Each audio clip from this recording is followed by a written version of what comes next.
Hello and welcome to Try Talking Sport, hosted by me, Joanne Murphy. Whether you are an athlete, adventurer, endurance enthusiast, or simply have an interest in sport, you've come to the right place for inspiration, encouragement, motivation, and just a little bit of entertainment. It's been a busy couple of weeks in the endurance world with lots of our guests in action, racing hard and racing well, giving us plenty of excitement to watch, even if it is from a distance or from the comfort of our homes via the live coverage.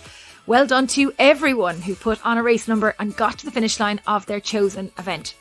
One of the highlights last weekend was the London Marathon. It was very exciting to watch those final metres, getting the blood pumping and heart rates thumping with excitement as the winners crossed the finish line.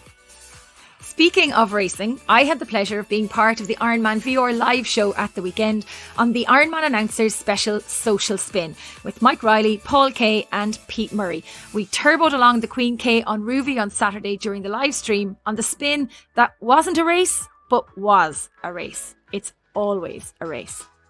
I'm glad to say that all my Zwifting has paid off in recent weeks as this princess made her mark on the virtual Queen K, pipping the boys to the line in a final dash to the finish. I can confirm my heart rate was through the roof by the end of it, but it was lots of fun. And it felt great to get the legs turning, sweat pumping and heart thumping. Hashtag go on the girls and boys roll on the next showdown. This week, we should have been in Kona, Hawaii at the Ironman World Championships, celebrating another year of exceptional racing by athletes from around the world, chasing their best performances on the biggest stage of long-distance racing. But alas, it was not meant to be. Instead, be sure to tune in to the Ironman virtual Kona coverage this week to relive some of the memories of years past and be inspired to set your goals high for 2021 and get your motivation mojo in tip-top shape for our incoming winter training. Closer to home, we had a superb Try Talking Sport Bike Week bonanza with a fabulous lineup of guests on our 4 live shows, a fun Zwift ride and lots of bike-related social competitions.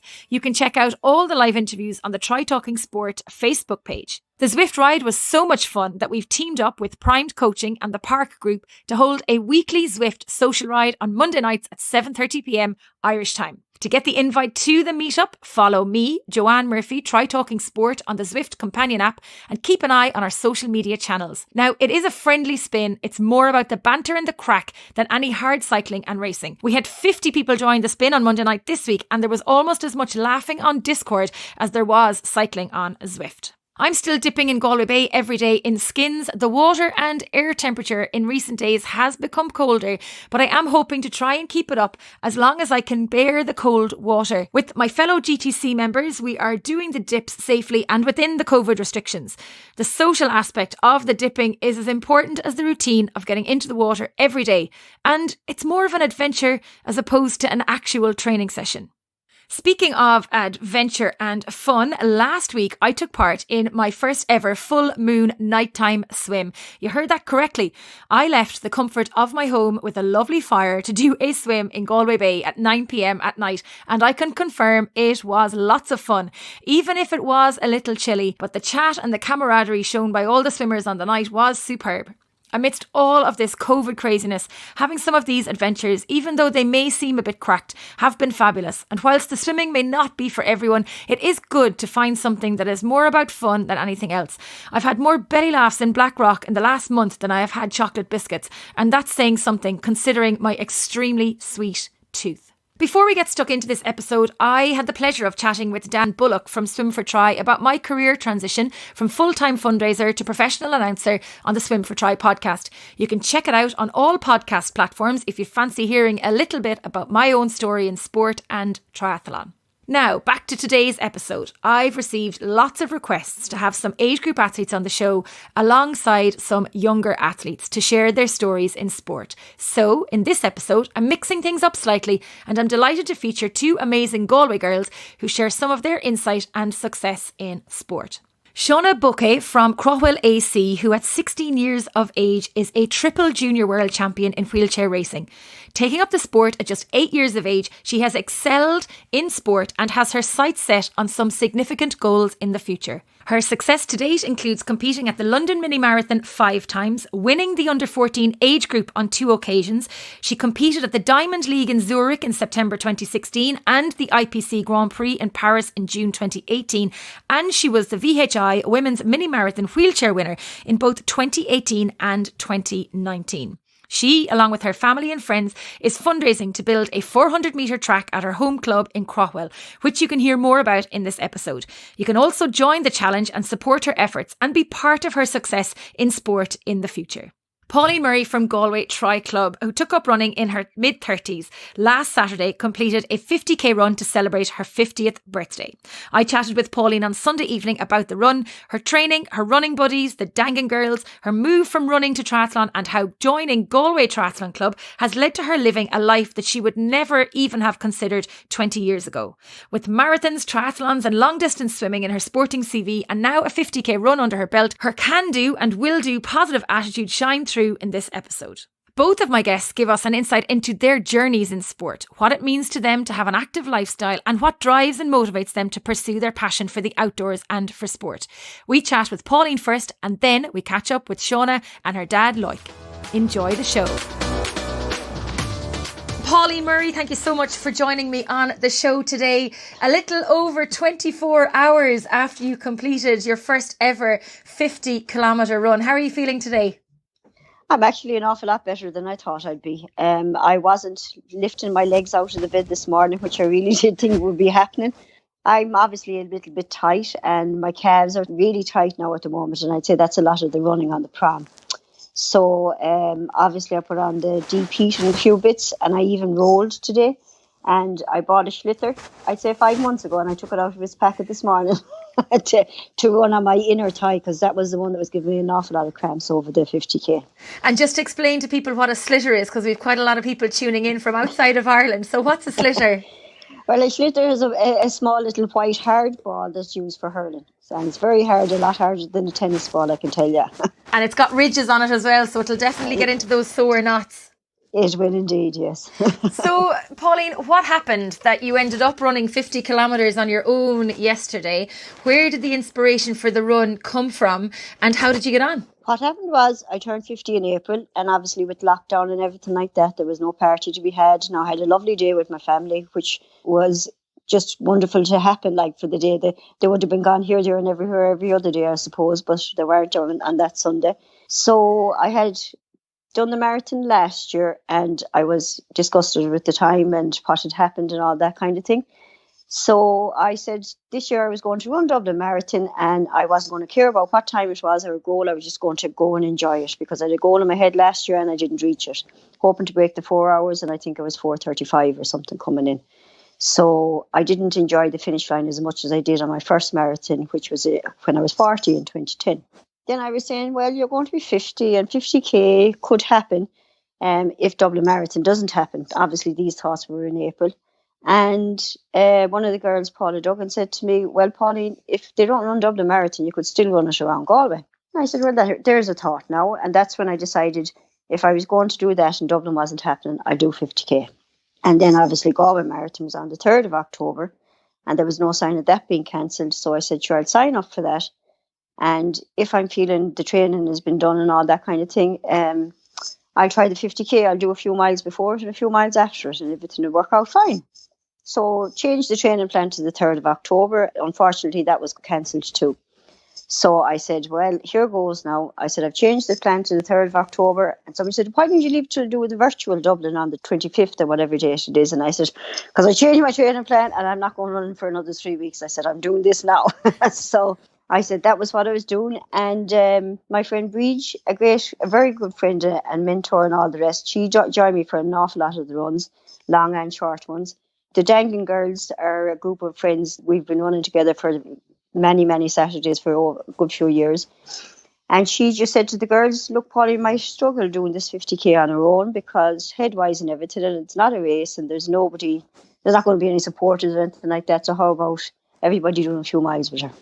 So that's what happened. And the plan was set, and the they had their own little WhatsApp group, and they put in their time slots, and the plan was come up with, and everybody, I wasn't going to be running any of it on my own.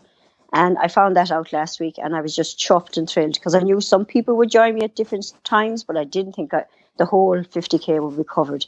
And two of the girls hadn't been running for a while, between not necessarily with injuries or with family life or whatever that was going on. And they said, right, I want to get up to 5k, and I'm going to be able to run the 5k with Pauline.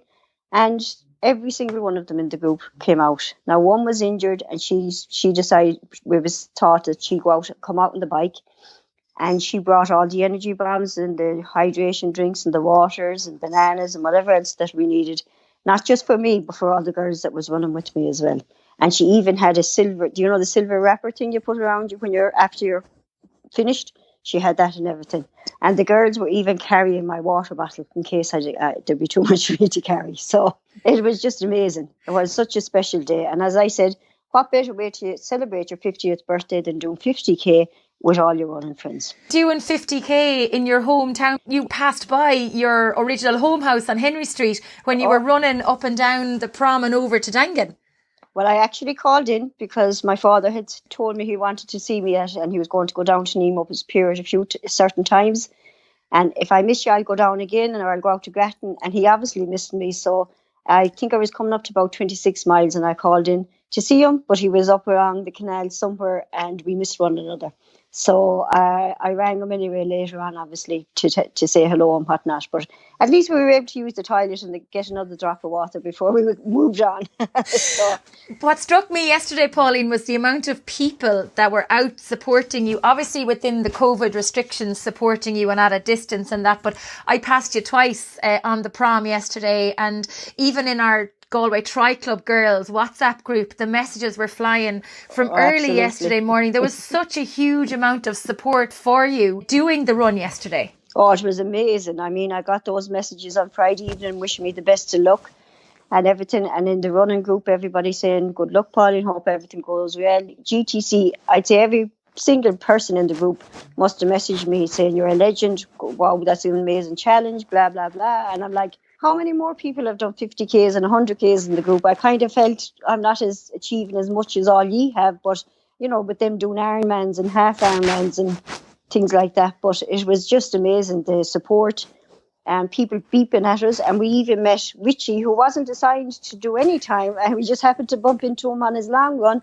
And he ran from Nemo's all the way to Blackrock with us. And then he took off with Cora up to Westside, and he finished, you know, he was doing a long run. So he had company for a while too. So it was lovely to have him running that length with us too. And even my husband, Tommy, he came out to see me, obviously. And he just came up running behind me, and he had a pair of shorts on. Tommy doesn't run, and he doesn't wear shorts, especially in Galway. I think, you know, obviously the Tri Club, there's a great community there amongst all of us between the club. There's, like every club, you'll have certain groups and certain meet and trains and all that kind of stuff. But when one of us is doing something, everybody is supporting it. And I think that was really clear yesterday. And you say you haven't achieved much, but when we look back at what you have achieved since you took up running, but even since you joined the Tri Club, you've achieved a lot. You've achieved a huge amount. Oh, absolutely. And you'll be totally inspired by everyone. And like, as you say, the Tri Club is an amazing group. And the amount of people you meet, and from all different walks of lives, but it doesn't matter what they do or don't do, the people are just so supportive.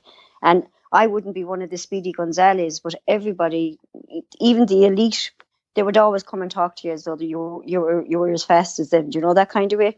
And I remember even in Lochrear getting a puncture before the race, and one of the real elite from the Tri Club came up to me and said, here, turn it up there, have you got this, have you got that? And he just changed the tyre without even me asking him to. So it's just a great supportive club, and the amount of stuff I have done would not have been done if I hadn't joined the Tri Club. Because I remember doing the Francis Thornton Memorial Swim.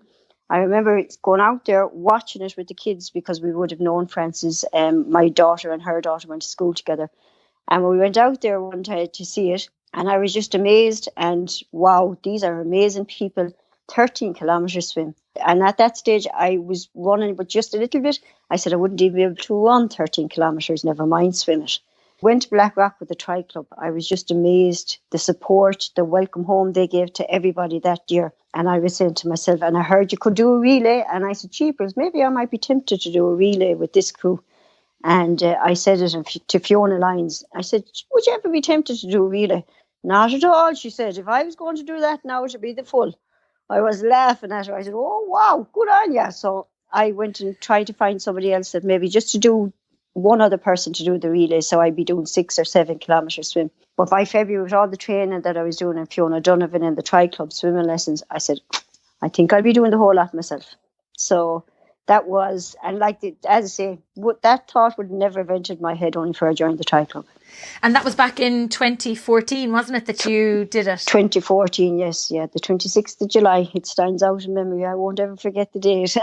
And it's the same year that you won the trophy for the most inspirational swimmer of Galway Tri Club. Oh, absolutely, yes, it was, yeah. And that was such an honour to have. And as I say, as a kid, I didn't do much of anything. We used to go to Grattan Road Beach every summer. We used to go playing frolic in the waves, having the crack. I never swam a length or anything like that, and never did swimming lessons till I joined the Tri Club. Other than my own 2 kids, when they were doing swimming lessons, they showed me how to put my head in the water and to breathe. 1, 2, 3, breathe, ma'am. 1, 2, 3, breathe.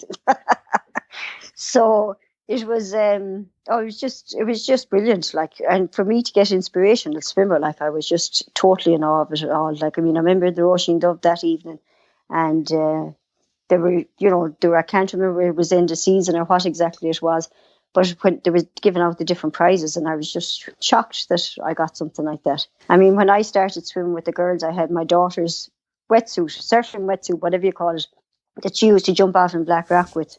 And then I was injured with my knee, so I wasn't running. My friends were swimming to the first rock, and then they went to the second rock. Then we went to the third rock. Then we signed up for a Lochray Tri. And that year we saw the Galway Triathlon Club out and about, and all the members. So that was in September. So the following year, when January came, we signed up to the Tri Club, and the rest is history. I think that's when we met. There's a lot of things that tie in on the timeline for what I did and what you did. And even looking at the Warrior of the Sea in 2014, yes. Just looking back, we both did it the same year, and all the crack and banter we had with all the training. But Pauline, I want to go back a little bit, because you didn't take up sport as an adult until your late 30s. Yes. What was the incentive to take up sport at the time, and what did you do? Well, I suppose the kids were getting that bit older. We live in Castlegar, and I go in against traffic for my daughter or my son for different training sessions, whatever they'd be doing, whether it be gymnastics, horse riding, rowing or whatever. And there was different meet and train groups on at 6:30, and I wouldn't go in for myself. And I was like, well, maybe you should start doing something for yourself. So I met a girl literally in Duns and Westside one evening, and she was telling me she was setting up a meet and train group in Clare Galway, and they were going at 6:30. And I went out and met her. And the first night there was 8 of us, and the second night there was the 2 of us. And from then on, there was only the 2 of us.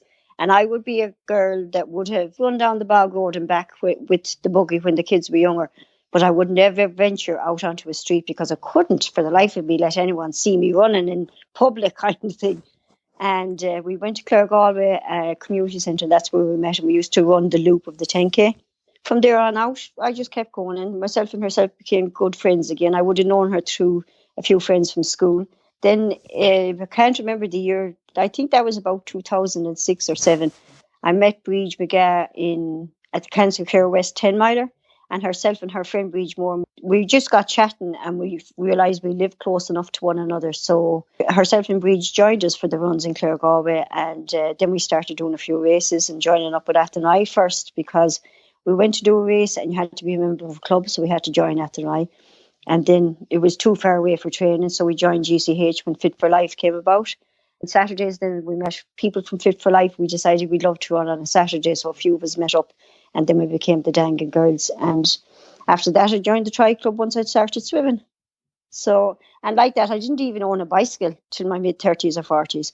I mean, Santa Claus brought a bicycle to me, so he did a mountain biking when I was coming. I'd say, 30. I was definitely mid-30s to 40s for everything, for starting. And I got such a buzz from everything, I suppose, and just loved it and loved the water. And I didn't have the fear of the water because I grew up around it so much, I suppose. And you've achieved so much since, say mid-30s. Okay, so it's 15 years. But if you look back to say when you were younger, did you ever think you'd have done everything that you have done to date? Never, because we did do a community sports. Do you know the way you used to do the local sports? We used to run and we'd never win the races, obviously. So if you didn't win a race, you could go and practice for the relay team. And the only reason we were doing the community sports was because you got a bag of taters and a can of Coke, even if you didn't win. So that was the highlight. There was sport wasn't something that interested me. I mean, I used to have my brother's bike every now and again, but I was never allowed it too often. And my friends, we used to walk places because we lived in town. It was very close. So there was no need, and to be, I don't know what it was. We just were very lazy girls. We had the crack on the street and we used to play Red Rover and whatever and whatnot. So we didn't need sports, I suppose, at that stage. And in terms of, I suppose, your triathlon career then, Pauline, you've done quite a bit in triathlon as well. It's not just that big long 13K swim for the Frances Thornton swim. It's not just the marathon. You've taken on the bits and pieces with triathlon as well. You did, was it Barcelona 70.3 a couple of years ago as well? Oh, yes. Yeah, that was great. Because I thought, when I hear of people doing the half Ironman or even a full Ironman, I'd say, oh, gee, because I'd never do it. And two friends, Valerie O'Gorman and Rachel Scott, were doing it. And then there Lynn O'Loughlin and Louise Gagan. And there were Valerie and Rachel. I was working with them at the time. And they were saying, oh, yeah, you should do it now, Pauline. You'll be well able, blah, blah, blah. And I said, oh, the bike is my worst part. I'd never be able to cycle 80 or 90K. And I'd never be able to do this. And I knew the swim and the run I'd manage, but I didn't think I'd be able to manage. Get in within the time. There's a cut-off time. I really didn't think I'd do it. And that's what would have been putting me off a lot of stuff. Will I get in the base swim within the 6 hours? Will I get in within the 8 or 9 hours or whatever it was? I remember looking it up on the Ironman website to see what exactly was the cut-off time for the swim.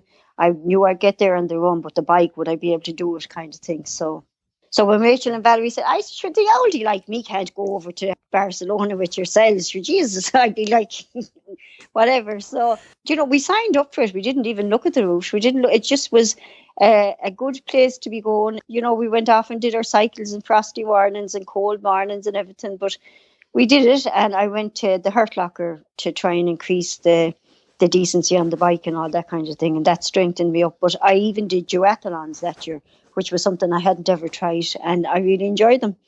So the swimming and running was grand, but the cycling was what I had to work on. So it was all good. I really enjoyed the training. She was a great crack going over to Barcelona.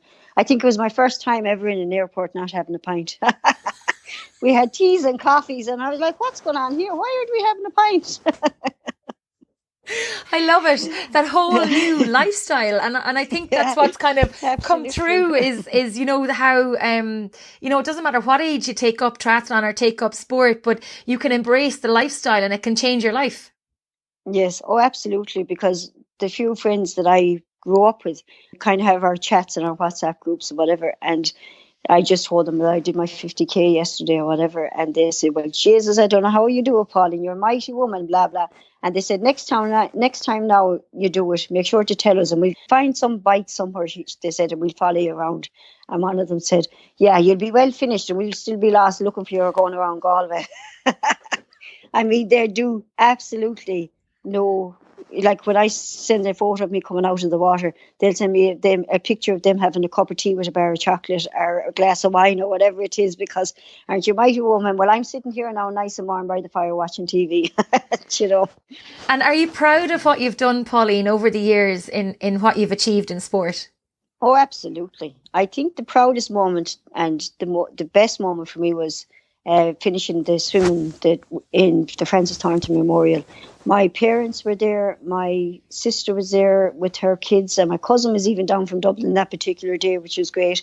And she was there with her kids. But the Tri Club were there with their cowbells and everything going on, and there was such a great warm reception and a welcome home for me, and it was brilliant, amazing. And Fiona Donovan was one of the coaches for the swimming. And I remember even talking to her about, I don't think I could go to the level 4 lessons. I wouldn't be strong enough for it. And she said, you will, of course, you'll be grand. And off I went and did it and was able to do the lessons with her. So I remember seeing what the base swim for this first year I was with the club. And herself and Damien Maloney were a support crew on the boat with Johnny Murphy. And I said, geez, if I ever did that swim now, I'd definitely try and get the 3 of them for me. And Chris Burke asked Johnny Murphy for the boat for me, because when I rang him and asked him, he said, oh, I'm awful sorry. He said, I've already been asked to do it for somebody else. And then Chris rang me to tell me that it was me that he was signed up for. So that was mighty. And that's all again from the club. And so I got Damien and Fiona to join me as well. So it was brilliant. Yeah. So what is it about sport that puts that wonderful smile on your face that I can see on this call and I can hear through your voice that there's such joy and happiness in your life because of triathlon and sport?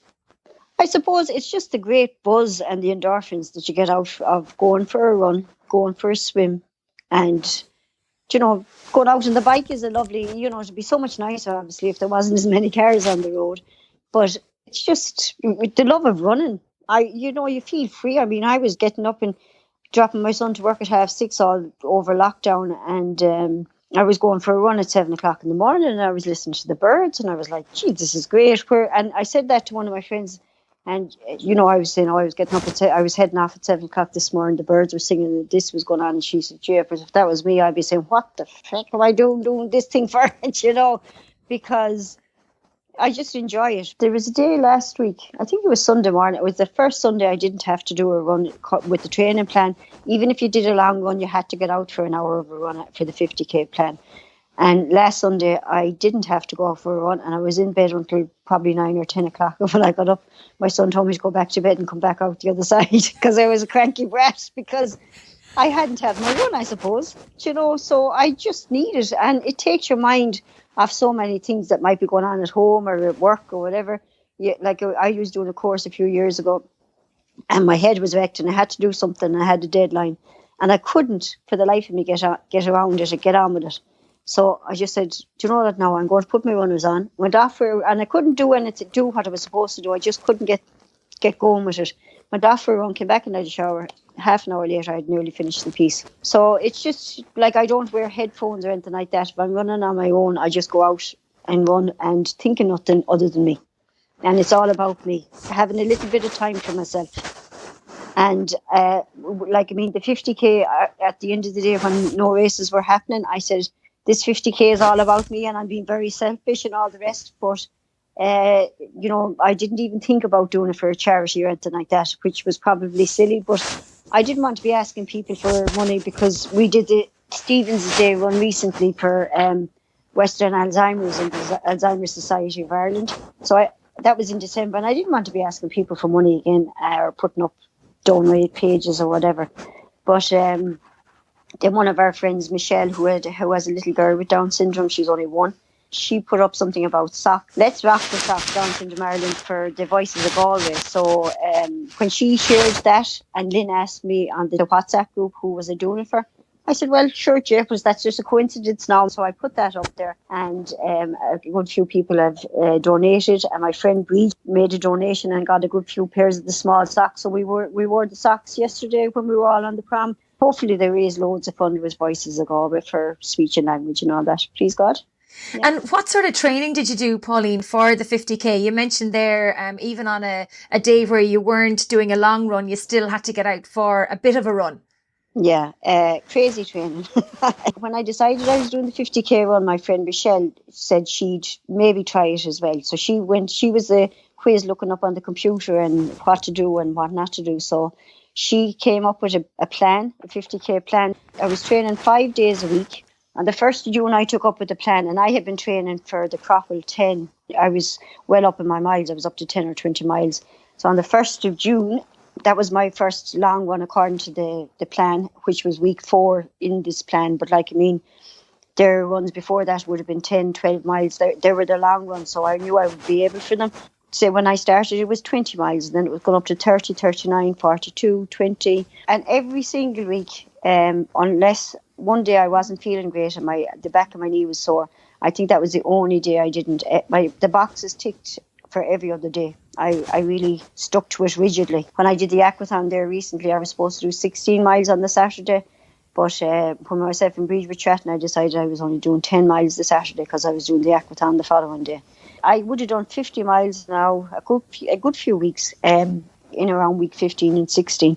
So my longest one would have been 24 miles. Now, it did have a run for me to do in week 18 of 26 miles, but I said no thanks. And what about recovery, Pauline, then? Were you sleeping better? Were you eating better? The recovery was great. I was sleeping brilliant, and I was definitely eating very, very well. And pasta was there every day nearly for lunch, and porridge or cereal, eggs, all that kind of thing for the breakfast in the morning. I always had something like yogurt and fruit ready to go. If I did get peckish, that I was eating something healthy rather than trying to go at snacks and crisps. Now, obviously, I did have a few snacks and crisps along the way and a few glasses of wine or whatever. But I would have ate really healthy. But in the 2 weeks of tapering, I was desperate because I wasn't running, so I had too much time on my hands and I was eating a lot, But I even had lunch on Friday, and one of the staff said, "Is that your lunch or your dinner?" And I said, "It's my lunch." I said, "I'm doing a 50k tomorrow and there's more pasta for dinner," I said. And how did you juggle? You've a busy household. Jess is 25, Dean is 22, Tommy's in the house as well, and Kiwi the dog, and way too many pigeons, as you say yourself, to mention. But it's a busy household. There's lots of traffic, family-wise, coming through it, and your dad obviously up in your home house as well. How did you manage your time? And obviously with work as well, you're gone back to school and things like that. So how did you juggle all of that and still manage to get in your training? You just get up early. That's all I suppose I had to do. And I was in the routine. You see, Dean is driving, but he's on a provisional license, so I had to get up early to accompany him to work, so to speak. And I could have let him cycle, but I said this was an ideal opportunity over COVID. It wasn't too busy, that he got a great experience of driving without the traffic, so to speak. So he got his confidence on the road without traffic. So I just kept going at that. And when I was up, I said, the first few mornings now, I did go back to bed. But after that, I said, I'm dead daft now, staying in bed till 10 o'clock. I could just go over, get my run done, and then I had the whole day to myself. So that's what I was doing.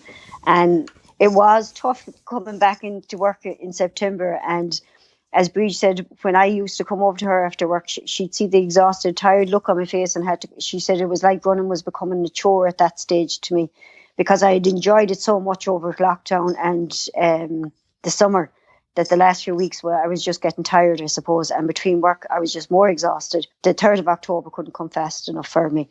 So like the kids are older, there was an awful lot of people were doing their spring cleaning and whatever during lockdown. I was running, so I didn't do any spring cleaning. I think I might have done one room, and the kids were saying, you should be doing this and you should be doing that. And I said, the sun only shines so often in Galway. I said, so I'm taking advantage. So I wouldn't say I didn't know housework, but I did what needed to be done, and that was it.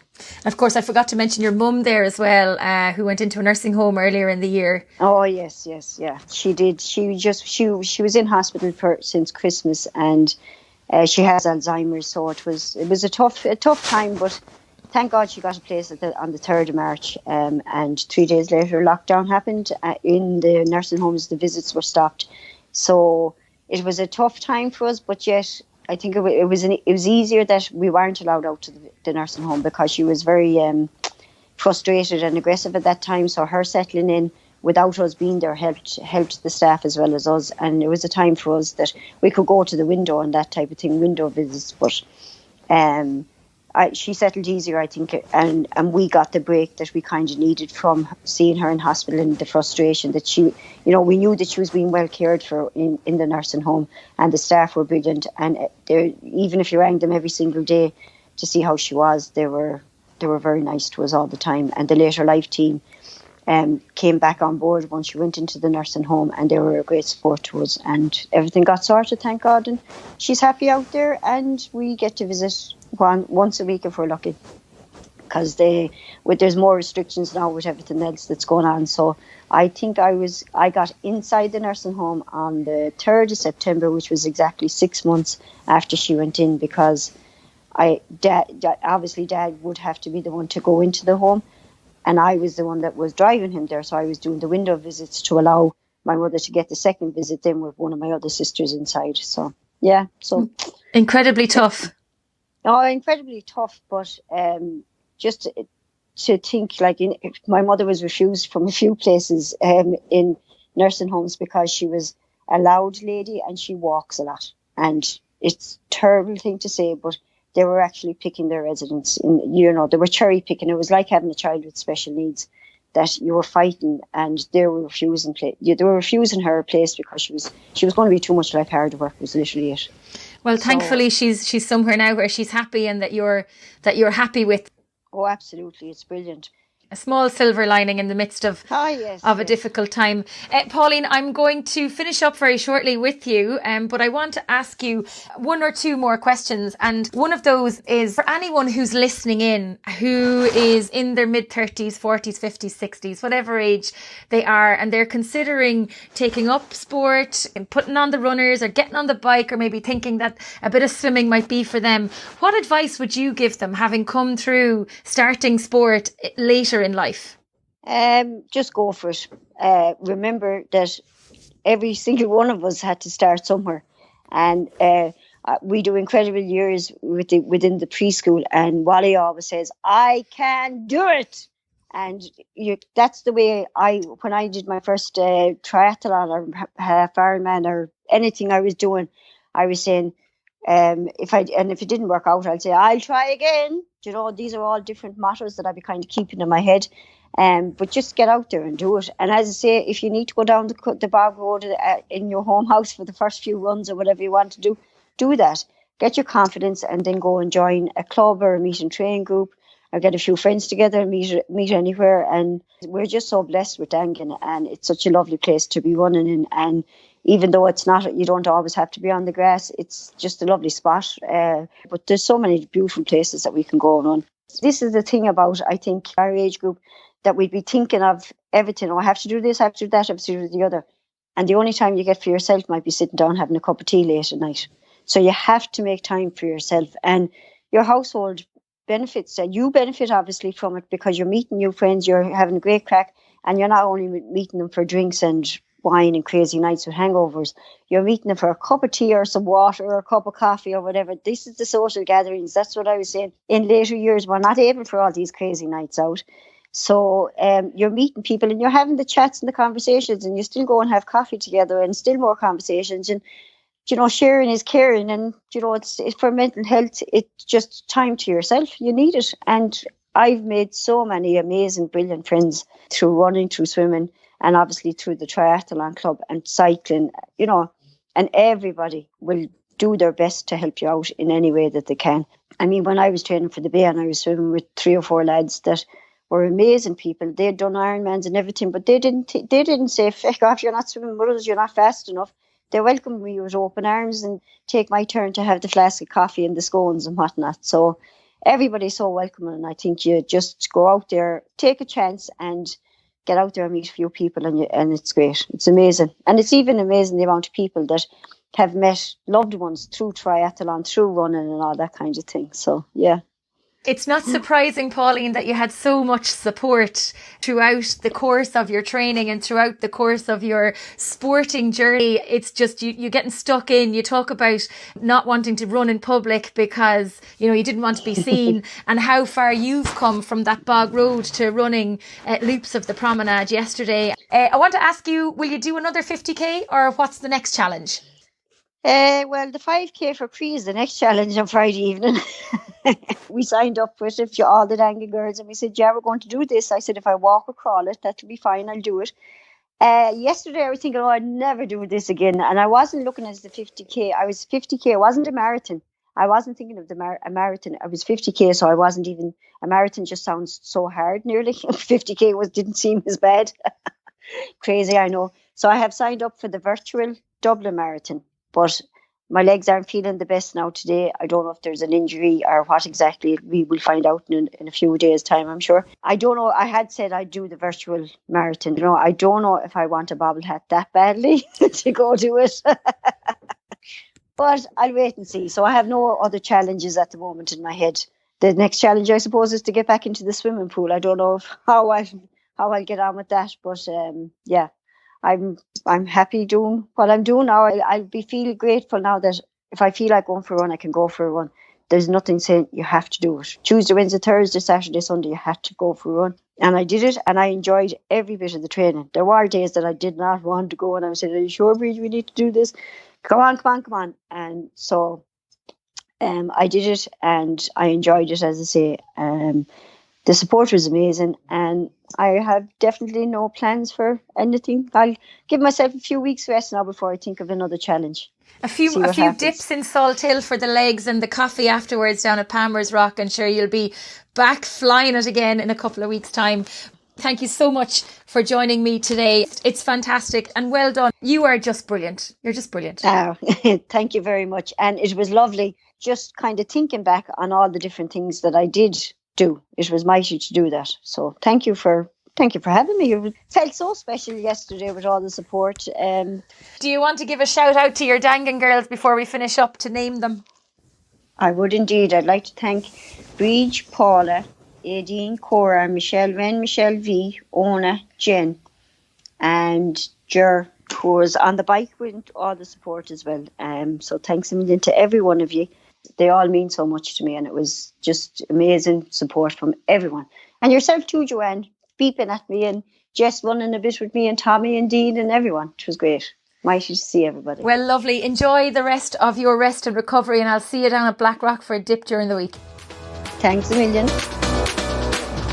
In the second part of this very special episode of our Galway Girls, we joined Shauna and her dad Lloyd for a quick chat about Shauna's success in sport and how you can help be part of her fundraising efforts to raise money for a track in Craughwell, which will support her sporting success in the future. Shauna, tell us a little bit about yourself and how you got into wheelchair racing. I'm 16 years old. I'm a student in Cal Sciences College in Armore, and I'm in 5th year. And I started wheelchair racing when I was 8 years old after I watched the 2012 Paralympics on TV. Who inspired you, Shauna, at the Paralympics? Dave Weir and Marcel Hug, and also Manuel Lachar as well. So what was it about them that inspired you to go wheelchair racing? When I was watching the TV, I just really loved what they were doing, and I loved how fast they could go in the chair, and I just wanted to try that myself and give and go and see what happens. And the rest is history, really, because you are the under-17 world champion across a number of different distances. Yeah, last year in Switzerland I became triple junior world champion over 100 metres, 400 metres and 1500 metres. I also got 2 silver in the 200 metres and the 800 metres. Explain to us why you're in a wheelchair, Shauna. It's spina bifida is the disability that you have, but it certainly doesn't hold you back. No, definitely not. I was born with spina bifida, been in a chair since birth. In terms of your training, Shauna, what does a training week normally look like for you? So at the moment I'm training 5 to 6 times a week. So it includes 2 speed sessions, 1 long run of the weekend, and then 2 to 3 easy runs. And I also do 1 core session a week. Tell us a little bit about those speed sessions, because there's lots of triathletes and runners that'll be tuning in, that'll be wondering what sort of sessions does Shauna take part in at 16 years of age versus what we might do as we're a little bit older than you? Yeah, so the sessions always vary. It goes from anything up to 200 metre sprints to pyramids to 1K repeats. Even at the moment now that I'm doing marathon training, I've even been doing 2 kilometre repeats. So some sessions have quite a lot of mileage in them. And Shauna, you're in 5th year in Oranmore in Calsancticus College. So is that your Leaving Cert year, or is that the year before your Leaving Cert? Year before the Leaving Cert. And how do you manage all of your training with your studies? So far, it's hard. It's not easy, but I'm managing quite well at the moment. So we'll see what happens. And do you need to take time off school to get the training done, or do you do it all after school? No, I do all my training after school in the evenings, and I also train at the weekends as well. And of course, one of the big reasons that we have you on the show is not just that you're a world champion, but you are fundraising at the moment to build a track out in Craughwell, which is your local running club. So tell us a little bit about that. Yeah, so at the moment we're doing a fundraiser to build a track in Craughwell, because at the moment I don't have a 400 metre track close to my home. So we have to travel really long distances to get to a 400 metre track. So at the moment, I'm training on a gravel track in Crockwell, which is not great for me. It ruins the chair. So I've been out on the road a lot during lockdown and after lockdown while we were off school over the summer. But now that the nights are getting darker, it's not safe for the road anymore. So now I'm back on that track. So the chair is being ruined. I'm going to bring Shauna's dad in here now because he's joining us as well. Lloyd, you've got a big job on your hands in terms of bringing Shauna to Ennis, to Athlone and around the country for training and for racing. So talk to me a little bit about the fundraising that's happening for the track out in Crockwell. Yeah, so Shauna is training a lot, and when she has to go to a competition on a track, we need to spend time on a tartan track. So we need to travel to Ennis or Athlone, which is time consuming for us, for Shauna. You spend more time driving up and down than actually training. So we are fundraising to try and build a track in Crockwell. So then Shauna can just drive down the road and train. So she'll have way more time to train. It'll be way easier.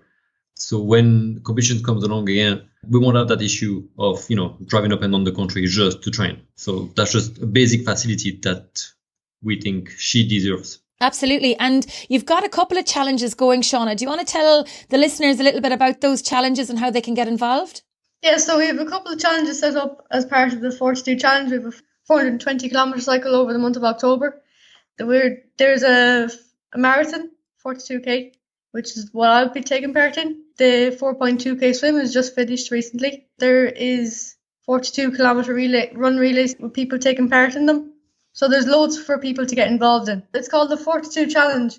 If you Google 42 Challenge Shauna, it brings you straight to the Facebook page and the GoFundMe page, and you get all your information there. And Shauna, in terms of your own training, I think a lot of us would like to know, what sort of food do you eat for your training sessions? Most of the time I train after school in the evenings. So I would just, before I go out to training, I'd have dinner. Dinner usually varies, but usually it's homemade food. I'm not really strict with what I eat, so I kind of eat normal. I don't really eat over the top, not too much junk food or stuff like that, but I like to treat myself now and again, but mainly it's homemade food. So when you say treat yourself, what's the food you look forward to the most after winning a race? Maybe a nice slice of cake or a cookie or something like that, something chocolatey.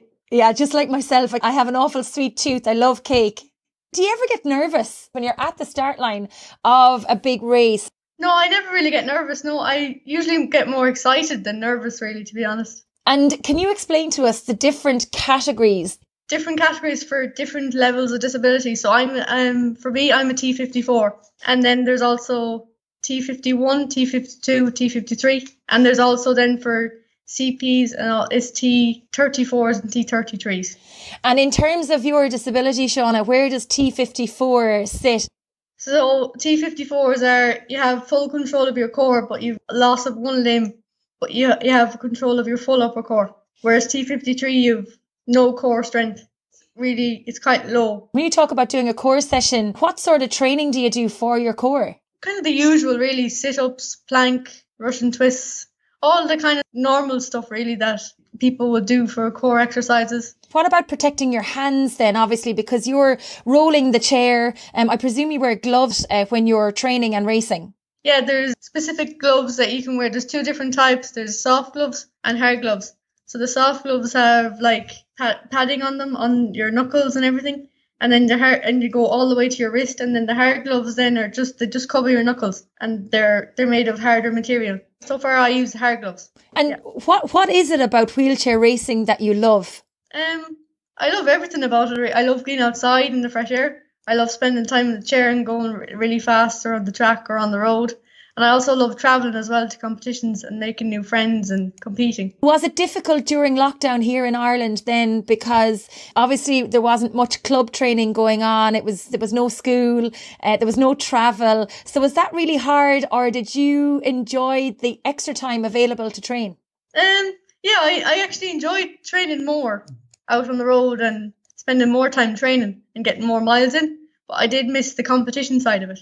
You have two younger siblings, Matisse and Amelie. Are you a good older sister or a bad older sister?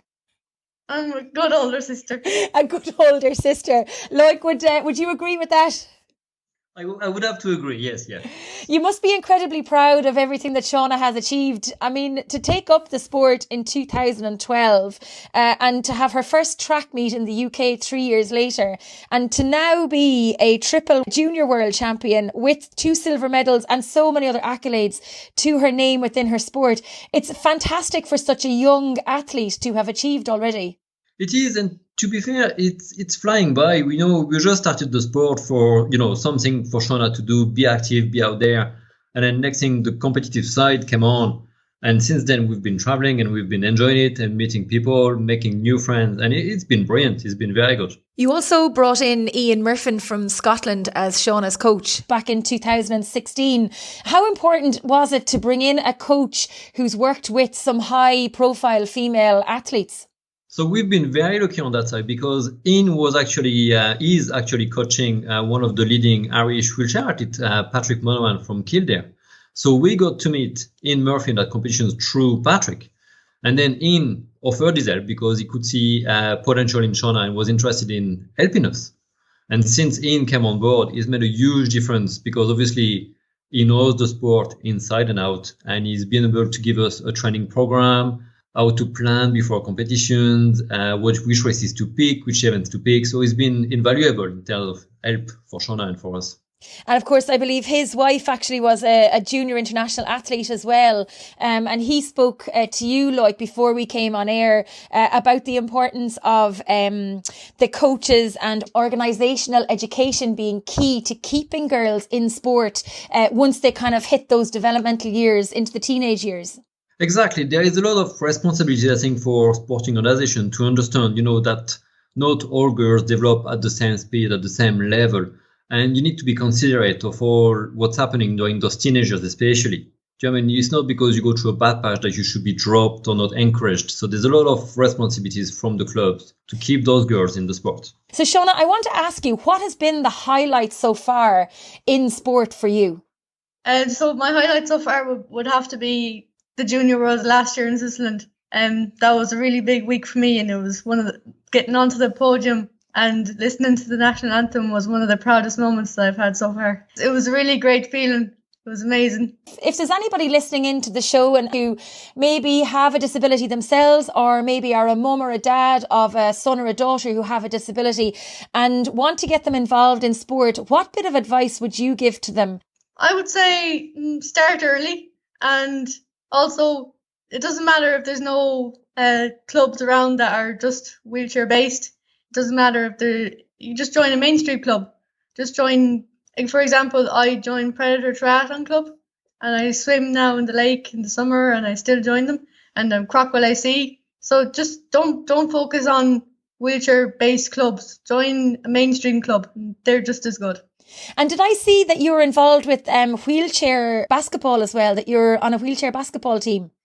Yeah, I also play wheelchair basketball with Titans in Galway every Wednesday. Does that benefit your training for wheelchair racing in terms of fitness, or do you just do it for fun? A bit of both, really. I do it mainly for fun, but it does help a bit with the cross training for the wheelchair racing, but it's mainly just for fun and the social side. And do you get very competitive? Yeah. I hear you laughing in the background as well, Lloyd. Do you want to come in on Shauna's competitiveness? Yeah, that's what I was saying to you earlier on. At the beginning, it was just to be active, but Shauna's competitive streak came along, and it was suddenly we do a 5K, and then we'll improve the 5K time and everything. So it's kind of snowball from that side. But no, she's very, very competitive. But she's hardworking, she's determined, she knows what she wants, and she puts the work towards it. Her coach sent us a message earlier and said that Shauna is someone who gives 100% all of the time and is keen to succeed in whatever she does. She will be successful in whatever she decides to turn her hand to. He has coached at least 5 female athletes who have gone to the top of their chosen sport, and Shauna has all the attributes the others have shown. That's a real great endorsement of Shauna's commitment, passion and dedication to the sport, like, isn't it? No, it is, yeah, and especially going from Ian, he's been there, he's done that, he's coached athletes that have went to the Paralympic medals, world champion, world records. So to have someone like him, back in Shauna, it's huge. It's brilliant. So Shauna, I'm going to ask you, what is the big goal? Where do you want to be? What do you want to achieve as an athlete? My big goal is to represent Ireland at the 2024 Paralympics in Paris. Further on from that, I'd also love to take part in some marathons as well, the World Marathon Majors in the future. I'm sure we'll see you on the start line. I have no doubt, with that determination, passion and commitment that you've shown already to get where you are in such a short space of time. Thank you for joining me on the show. And also, just remind us again, where can we find out about your 42k challenge and how can people donate to support getting that track in Craughwell in Galway? If you Google Challenge 42 Shauna, it'll bring you straight to the GoFundMe page and straight to the Facebook page, where you'll find all the information you need for donating and also for all the different challenges that will be taking place during the month of October. Well, fantastic stuff, and I wish you the very best of luck with your own marathon challenge at the end of October. Thanks so much to you, Shauna, and to Lloyd for joining me on the show. Thank you. Thanks, Ron. Thanks again for tuning in. I hope you enjoyed this episode. Don't forget you can get in touch with any feedback or guest suggestions by emailing me on trytalkingsport@gmail.com. I'd love to connect on social media. You can find me on Facebook, Twitter, LinkedIn and on Instagram. Pop by, say hi, let me know what you think of the show. If you are new to Try Talking Sport, please do check out some of our previous episodes. You'll be impressed and inspired by our guests. If you are a regular listener and are enjoying the shows, please, can we get a review on Apple Podcasts or on the Try Talking Sport Facebook page? You would really make my day. Until next time, stay safe, wash your hands, and thanks as always for tuning in.